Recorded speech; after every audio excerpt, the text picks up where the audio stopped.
කවුරු හරි ඔයාට ඇත්තටම ආදරේද? පොඩ්ඩක් නැවතිලා හිතලා බලන්න මම මේ කියන කරුණු 7 එයාගේ ආදරය තුලින් පෙනෙනවද කියලා. ඇත්තටම ආදරය කරන කෙනෙක් ඔයා වෙනුවෙන් මේ දේවල් 7 අනිවාර්යෙන්ම කරાવી. 1.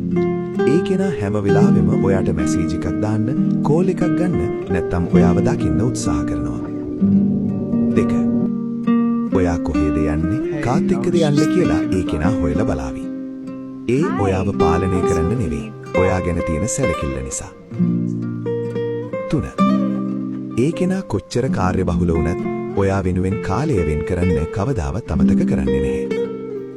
4. ඔයාගේ හීනවලට ශක්තියක් වෙලා ඔයාව ජීවිතේ හොඳම කෙනා කරන්න ඒ කෙනා නිරන්තරයෙන්ම උත්සාහ කරනවා. 5.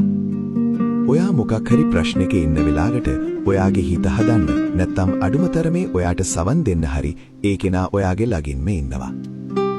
6. තමන්ගේ හිතවත්තුන්ට සහ පවුලේ අයට ඔයාම හඳුන්වා දෙන්න ඒ කෙනා ඉන්නේ ලොකු ආඩම්බරයකින්. 7. වැදගත්ම දේ.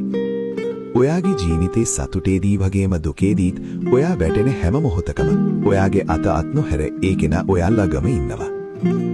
මතක තබා ගන්න. සැබෑ ආදරය කියන්නේ කිසිම කොන්දේසියක් නැති කැපවීමකට. මම අප්පච්චි